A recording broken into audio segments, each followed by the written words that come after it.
ಎಲ್ರಿಗೂ ನಮಸ್ಕಾರ. ಇವತ್ತು ನಾವು ಭೌಗೋಳಿಕ ಮಾಹಿತಿ ವ್ಯವಸ್ಥೆ ಅಂದ್ರೆ GIS ಬಗ್ಗೆ ಸ್ವಲ್ಪ ಆಳವಾಗಿ ತಿಳಿಯೋಣ. ಇದು ವಿಶೇಷವಾಗಿ VTU ಪರೀಕ್ಷೆಗೆ ತಯಾರಿ ಮಾಡ್ತಿರೋ ವಿದ್ಯಾರ್ಥಿಗಳಿಗೆ ತುಂಬಾ ಯೂಸ್ ಆಗುತ್ತೆ ಅಂತ ಅನ್ಕೊಂಡಿದೀವಿ. ಖಂಡಿತವಾಗಿಯೂ. ನಮ್ಮ ಇವತ್ತಿನ ಚರ್ಚೆಗೆ ಆಧಾರ ಅಂದ್ರೆ ಮಾಡ್ಯೂಲ್ 1 PDF ನಲ್ಲಿರೋ ವಿಷಯಗಳು. ಸರಿ. ಮುಖ್ಯವಾಗಿ GIS ಕಾನ್ಸೆಪ್ಟ್ಸ್ ಕ್ಲಿಯರ್ ಮಾಡ್ಕೊಳ್ಳೋದು, ಆಮೇಲೆ ಪರೀಕ್ಷೆಗೆ ಯಾವುದು ಇಂಪಾರ್ಟೆಂಟ್ ಅಂತ ನೋಡೋದು ನಮ್ಮ ಗುರಿ. ಹಾಗಾದ್ರೆ GIS ಅಂದ್ರೆ ಏನು, ಆಕ್ಚುಲಿ ಅದು ಹೇಗೆ ಕೆಲಸ ಮಾಡುತ್ತೆ ಅಂತ ಶುರು ಮಾಡೋಣ. ಖಂಡಿತ. ಸರಳವಾಗಿ ಹೇಳೋದಾದ್ರೆ GIS ಅಂದ್ರೆ ಇದೊಂದು ಸಿಸ್ಟಮ್.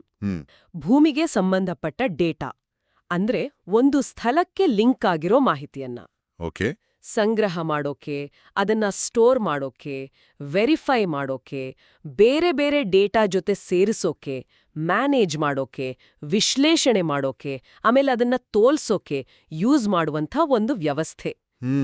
ಇದನ್ನ ಜಿಯೋಸ್ಪೇಷಿಯಲ್ ಇನ್ಫಾರ್ಮೇಷನ್ ಸಿಸ್ಟಮ್ ಅಂತಾನೂ ಹೇಳ್ತಾರೆ. ಓ ಹಾಗೆಯಾ? ಅಂದ್ರೆ ಇದು ಕೇವಲ ನಕ್ಷೆಗಳಿಗಿಂತ ಹೆಚ್ಚು ಅಲ್ವಾ, ನೀವು ಹೇಳಿದಾಗೆ? ಹೌದು ಹೌದು. ಕೃಷಿ ಯೋಜನೆ ತಗೊಂಡ್ರೆ ಮಣ್ಣಿನ ವಿಧ, ನೆಲದ ಸ್ಲೋಪು, ಮಳೆ ಪ್ರಮಾಣ, ಈ ಎಲ್ಲಾ ಡೇಟಾ ಲೇಯರ್ಸ್ ಒಂದ್ರ ಮೇಲೆ ಒಂದು ಹಾಕಿ ನೋಡಿದ್ರೆ ಒಂದು ಒಳ್ಳೆ ನಿರ್ಧಾರ ತಗೊಳ್ಳೋಕೆ ಹೆಲ್ಪ್ ಆಗುತ್ತೆ, ಹೌದಲ್ವಾ? ಖಂಡಿತವಾಗಿಯೂ ಹೌದು. ಬೇಸಿಕಲಿ ಇದೊಂದು ಕಂಪ್ಯೂಟರ್ ಬೇಸ್ಡ್ ಸಿಸ್ಟಮ್. ಇದು ಜಿಯೋ ರೆಫರೆನ್ಸ್ಡ್ ಡೇಟಾವನ್ನ ಮ್ಯಾನೇಜ್ ಮಾಡೋಕೆ 4 ಮುಖ್ಯವಾದ ಕೆಪಾಸಿಟೀಸ್ ಕೊಡುತ್ತೆ. 4 ಮುಖ್ಯ ಸಾಮರ್ಥ್ಯಗಳು. ಹೌದು.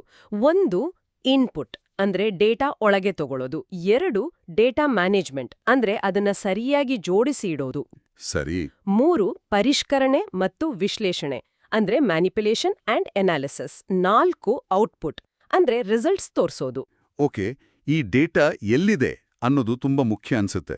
ಹಾಗಾದ್ರೆ GIS ನಲ್ಲಿರೋ ಕೆಲವು ಬೇಸಿಕ್ ಸ್ಪೇಷಿಯಲ್ ಕಾನ್ಸೆಪ್ಟ್ಸ್ ಅಂದ್ರೆ ಪ್ರಾದೇಶಿಕ ಪರಿಕಲ್ಪನೆಗಳು ಯಾವುವು? ಇವು ಪರೀಕ್ಷೆ ದೃಷ್ಟಿಯಿಂದ ಇಂಪಾರ್ಟೆಂಟ್ ಅಲ್ವಾ? ಹೌದು, ತುಂಬಾ ಇಂಪಾರ್ಟೆಂಟ್. ಕೆಲವು ಮುಖ್ಯವಾದವುಗಳು ಅಂದ್ರೆ ಮೊದಲನೇದಾಗಿ ಲೊಕೇಶನ್ ಅಂದ್ರೆ ಸ್ಥಳ. ಇದರಲ್ಲಿ ಅಬ್ಸಲ್ಯೂಟ್ ಲೊಕೇಶನ್ ಅಂದ್ರೆ ಲ್ಯಾಟಿಟ್ಯೂಡ್ ಲಾಂಜಿಟ್ಯೂಡ್ ಇಂದ ನಿಖರವಾಗಿ ಹೇಳೋದು. ರಿಲೇಟಿವ್ ಲೊಕೇಶನ್ ಅಂದ್ರೆ ಬೇರೆ ಸ್ಥಳಗಳಿಗೆ ಹೋಲಿಸಿ ಹೇಳೋದು. ಓಕೆ. ಆಮೇಲೆ ಕೋಆರ್ಡಿನೇಟ್ ಸಿಸ್ಟಮ್ಸ್ ಅಂದ್ರೆ ನಿರ್ದೇಶಾಂಕ ವ್ಯವಸ್ಥೆಗಳು ಲೊಕೇಶನ್ ಡಿಫೈನ್ ಮಾಡಕ್ಕೆ ಬೇಕು.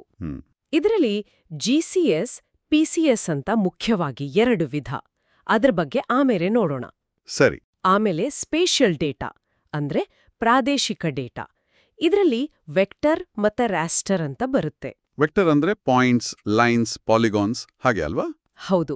ರಾಸ್ಟರ್ ಅಂದ್ರೆ ಗ್ರಿಡ್ ಸೆಲ್ಸ್, ಪಿಕ್ಸೆಲ್ಸ್ ತರ ಇಮೇಜ್ ಡೇಟಾ. ಓಕೆ. ಆಮೇಲೆ ಸ್ಪೇಷಿಯಲ್ ರಿಲೇಶನ್ಶಿಪ್ಸ್ ಅಂದ್ರೆ ವಸ್ತುಗಳ ನಡುವಿನ ಸಂಬಂಧ, ಟಪಾಲಜಿ, ಪ್ರಾಕ್ಸಿಮಿಟಿ, ಓವರ್ಲೇ. ಅಂದ್ರೆ ಒಂದು ಇನ್ನೊಂದಕ್ಕೆ ಹೇಗೆ ಕನೆಕ್ಟ್ ಆಗಿದೆ, ಎಷ್ಟು ಹತ್ರ ಇದೆ, ಒಂದ್ರ ಮೇಲೆ ಒಂದು ಬಂದ್ರೆ ಹೇಗಿರುತ್ತೆ, ಈ ತರಹದ ವಿಷಯಗಳು. ಕರೆಕ್ಟ್. ಆಮೇಲೆ ಸ್ಕೇಲ್ ಅಂಡ್ ರೆಸಲ್ಯೂಷನ್ ಅಂದ್ರೆ ನಕ್ಷೆಯಲ್ಲಿ ಎಷ್ಟು ಡೀಟೇಲ್ಸ್ ಕಾಣುತ್ತೆ ಅನ್ನೋದು.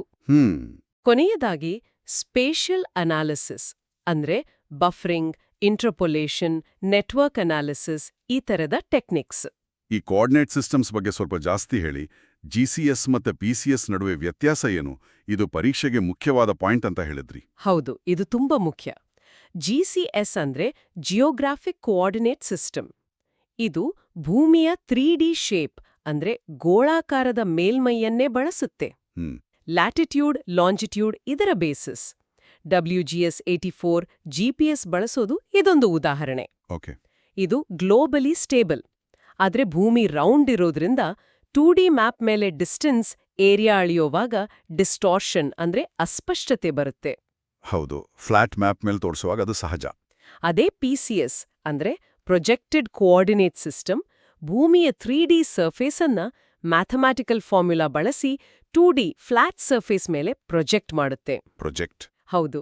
UTM ಅಂದ್ರೆ ಯೂನಿವರ್ಸಲ್ ಟ್ರಾನ್ಸ್ವರ್ಸ್ ಮರ್ಕೇಟರ್ ಇದಕ್ಕೊಂದು ಉದಾಹರಣೆ. ಇದು ಲೋಕಲ್ ಅಥವಾ ರೀಜನಲ್ ಮ್ಯಾಪ್ಸ್ಗಳಲ್ಲಿ ಡಿಸ್ಟೆನ್ಸ್, ಏರಿಯಾ ಅಳೆಯೋಕೆ ಹೆಚ್ಚು ಆಕ್ಯುರೇಟ್. ಓ ಸರಿ. ಆದರೆ ಪ್ರೊಜೆಕ್ಷನ್ ಸೆಂಟರ್ನಿಂದ ದೂರ ಹೋದ ಹಾಗೆ ಡಿಸ್ಟಾರ್ಷನ್ ಜಾಸ್ತಿ ಆಗುತ್ತೆ. ಓಕೆ. ಅಂದ್ರೆ ಯಾವ ಉದ್ದೇಶಕ್ಕೆ ಬಳಸ್ತೀವಿ ಅನ್ನೋದ್ರ ಮೇಲೆ GIS ಅಥವಾ PCS ಆಯ್ಕೆ ಮಾಡ್ಕೋಬೇಕು. ಕರೆಕ್ಟ್. ಸರಿ. ಈ ಇಡೀ GIS ಸಿಸ್ಟಮ್ನ ಮುಖ್ಯ ಭಾಗಗಳು, ಕಾಂಪೊನೆಂಟ್ಸ್ ಯಾವುವು? ಇದ್ರ ಬಗ್ಗೆನೂ ಪರೀಕ್ಷೆಯಲ್ಲಿ ಕೇಳ್ತಾರಲ್ವಾ? ಹೌದು. 5 ಮುಖ್ಯ ಕಾಂಪೊನೆಂಟ್ಸ್ ಇವೆ. 5? 1 ಹಾರ್ಡ್ವೇರ್ ಅಂದ್ರೆ computer, server, scanner, GPS device, printer. ಈ ತರದ ಫಿಸಿಕಲ್ ವಸ್ತುಗಳು. ಭೌತಿಕ ಸಾಧನಗಳು, ಓಕೆ. 2 ಸಾಫ್ಟ್ವೇರ್, ಅಂದ್ರೆ ಡೇಟಾ ಅನಲೈಸ್ ಮಾಡೋಕೆ, ಮ್ಯಾಪ್ ಮಾಡೋಕೆ ಬೇಕಾದ ಪ್ರೋಗ್ರಾಮ್ಸ್, RGIS, QGIS ತರ. 3 ಡೇಟಾ. ಇದು GISನ ಹಾರ್ಟ್ ಇದ್ದ ಹಾಗೆ. ಸ್ಪೇಷಿಯಲ್ ಡೇಟಾ ಅಂದ್ರೆ ಎಲ್ಲಿ, ಮತ್ತು ಆಟ್ರಿಬ್ಯೂಟ್ ಡೇಟಾ ಅಂದ್ರೆ ಏನು, ಎರಡೂ ಇರುತ್ತೆ. ಡೇಟಾನೇ ಮುಖ್ಯ. ಹೌದು. 4 ಜನರು, ಅಂದ್ರೆ GIS ಬಳಸೋರು, ಅನಲಿಸ್ಟ್, ಮ್ಯಾಪ್ ಮಾಡೋರು, ಡಿಸಿಷನ್ ಮೇಕರ್ಸ್.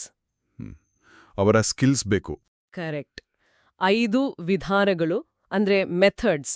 ಡೇಟಾ ಹೇಗೆ ಕಲೆಕ್ಟ್ ಮಾಡಬೇಕು, ಹೇಗೆ ಪ್ರಾಸೆಸ್ ಮಾಡಬೇಕು, ಹೇಗೆ ಅನಲೈಸ್ ಮಾಡಬೇಕು ಅನ್ನೋ ಪ್ರೊಸೀಜರ್ಸು, ಟೆಕ್ನಿಕ್ಸ್. ಓಕೆ. ಈ ಸಾಫ್ಟ್ವೇರ್ನಲ್ಲಿ ಪ್ರೊಪ್ರೈಟರಿ ಮತ್ತೆ ಓಪನ್ ಸೋರ್ಸ್ ಅಂತ ಹೇಳಿದ್ರಿ. ವಿದ್ಯಾರ್ಥಿಗಳು ಯಾವ್ದು ಯೂಸ್ ಮಾಡೋದು ಬೆಟರ್? ಹೌದು. ಪ್ರೊಪ್ರೈಟರಿ ಸಾಫ್ಟ್ವೇರ್ ಅಂದ್ರೆ ESRI, RGIS ತರಹದ್ದು.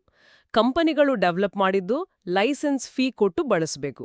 ದುಬಾರಿ ಇರುತ್ತೆ ಅಲ್ವಾ? ಹೌದು, ಸ್ವಲ್ಪ ದುಬಾರಿ, ಆದ್ರೆ ಒಳ್ಳೆ ಸಪೋರ್ಟ್, ಅಡ್ವಾನ್ಸ್ಡ್ ಫೀಚರ್ಸ್ ಇರುತ್ತೆ. ಓಪನ್ ಸೋರ್ಸ್ ಸಾಫ್ಟ್ವೇರ್ QGIS ತರದ್ದು ಫ್ರೀಯಾಗೆ ಸಿಗುತ್ತೆ. ಓ, ಫ್ರೀ? ಹೌದು. ಸೋರ್ಸ್ ಕೋಡ್ ಕೂಡ ಓಪನ್ ಇರುತ್ತೆ. ಯಾರು ಬೇಕಾದ್ರೂ ನೋಡಿ, ಚೇಂಜ್ ಮಾಡಿ, ಶೇರ್ ಮಾಡ್ಬೋದು. ವಿದ್ಯಾರ್ಥಿಗಳಿಗೆ ಕಲಿಯೋಕೆ QGIS ತುಂಬಾ ಒಳ್ಳೇದು. ಕಾಸ್ಟ್ ಕಡಿಮೆ, ಫ್ಲೆಕ್ಸಿಬಲ್ ಕೂಡ. ಇದು ಒಳ್ಳೆ ಮಾಹಿತಿ. ಈಗ ಡೇಟಾ ಬಗ್ಗೆ ಹೇಳಿದ್ರಿ, ಅದು GISನ ಹಾರ್ಟ್ ಅಂತ. ಅದರಲ್ಲಿ ಸ್ಪೇಷಿಯಲ್ ಮತ್ತೆ ಆಟ್ರಿಬ್ಯೂಟ್ ಡೇಟಾ ಅಂದ್ರೆ ಏನು ಅಂತ ಇನ್ನೊಂದ್ಸಲ ಹೇಳ್ತೀರಾ? ಆಗಿ ತೋರಿಸ್ತೀವಿ. ಸರಿ. Location information. ಹೌದು. ಅಟ್ರಿಬ್ಯೂಟ್ ಡೇಟಾ ಅಂದ್ರೆ ಆ ಫೀಚರ್ ಏನು ಅಂತ ಹೇಳುತ್ತೆ. ಅದರ ಡಿಸ್ಕ್ರಿಪ್ಷನ್. ಇದು ಟೇಬಲ್ ಫಾರ್ಮ್ಯಾಟ್ನಲ್ಲಿ ಇರುತ್ತೆ. ಉದಾಹರಣೆಗೆ, ಒಂದು ರಸ್ತೆ ಅಂದ್ರೆ ಅದರ ಹೆಸರು, ಉದ್ದ, ಟೈಪು, ಈ ತರ. ಕರೆಕ್ಟ್. ಒಂದು ಸಿಟಿ ಅಂದ್ರೆ ಅದರ ಹೆಸರು, ಪಾಪ್ಯುಲೇಷನ್. ಈ ಸ್ಪೇಷಿಯಲ್ ಮತ್ತೆ ಅಟ್ರಿಬ್ಯೂಟ್ ಡೇಟಾ ಒಂದು ಯುನೀಕ್ ಐಡಿಯಿಂದ ಲಿಂಕ್ ಆಗಿರುತ್ತೆ. ಓಕೆ, ಅರ್ಥ ಆಯ್ತು. ಕೊನೆಯದಾಗಿ, ಈ ಅಟ್ರಿಬ್ಯೂಟ್ ಡೇಟಾ ಅಂದ್ರೆ ವಿವರಣಾತ್ಮಕ ಮಾಹಿತಿಯನ್ನ ಅಳಿಯೋಕೆ ಬೇರೆ ಬೇರೆ ಲೆವೆಲ್ಸ್ ಅಂದ್ರೆ ಮಾಪಕಗಳು ಇವೆ ಅಂತ ಹೇಳಿದ್ರಿ. ಅವು ಯಾವುವು? ಇದು ಅನಾಲಿಸಿಸ್ಗೆ ಹೇಗೆ ಮುಖ್ಯ? ಹೌದು. ಇದು ಡೇಟಾವನ್ನ ಹೇಗೆ ವಿಶ್ಲೇಷಣೆ ಮಾಡಬಹುದು ಅನ್ನೋದನ್ನ ಡಿಸೈಡ್ ಮಾಡುತ್ತೆ. ಸ್ಟೀವನ್ಸ್ ಅವರ 4 ಮುಖ್ಯ levels of measurement. 4 levels? 1 nominal. ಇದು ಜಸ್ಟ್ ಕ್ಲಾಸಿಫಿಕೇಶನ್, ಆರ್ಡರ್ ಇರಲ್ಲ. ಉದಾಹರಣೆಗೆ, land use types, residential, commercial, agricultural. ಬರೀ ಹೆಸರುಗಳು ಅಂತ ಗೊತ್ತು, ಆದರೆ ಎಷ್ಟು ದೊಡ್ಡದು ಅಂತ ಹೇಳೋಕ್ಕಾಗಲ್ಲ. ಕರೆಕ್ಟ್. 3 ಇಂಟರ್ವಲ್. ಇದು ನ್ಯೂಮರಿಕಲ್. ವ್ಯಾಲ್ಯೂಗಳ ನಡುವೆ ಈಕ್ವಲ್ ಇಂಟರ್ವಲ್ ಇರುತ್ತೆ, ಆದರೆ ಟ್ರೂ 0 ಪಾಯಿಂಟ್ ಇರಲ್ಲ. ಉದಾಹರಣೆಗೆ, ಟೆಂಪರೇಚರ್ ಸೆಲ್ಸಿಯಸ್ನಲ್ಲಿ 0 ಡಿಗ್ರಿ ಅಂದ್ರೆ ಹೀಟ್ ಇಲ್ಲ ಅಂತ ಅಲ್ಲ. ಓಕೆ. ಇಲ್ಲಿ ಅಡಿಷನ್, ಸಬ್ಟ್ರಾಕ್ಷನ್ ಓಕೆ, ಆದ್ರೆ ಮಲ್ಟಿಪ್ಲಿಕೇಶನ್, ಡಿವಿಷನ್ ಮೀನಿಂಗ್ಫುಲ್ ಇರಲ್ಲ. ಸರಿ. 4ನೇದು ರೇಷಿಯೋ. ಇದು highest level, numerical, equal intervals ಮತ್ತೆ ಟ್ರೂ 0 ಪಾಯಿಂಟ್ ಇರುತ್ತೆ. 0 ಅಂದ್ರೆ ಅಭಾವ. ಉದಾಹರಣೆಗೆ ಜನಸಂಖ್ಯೆ? ಹೌದು. Population, distance, area. 0 ಪಾಪ್ಯುಲೇಷನ್ ಅಂದ್ರೆ ಯಾರೂ ಇಲ್ಲ ಅಂತ.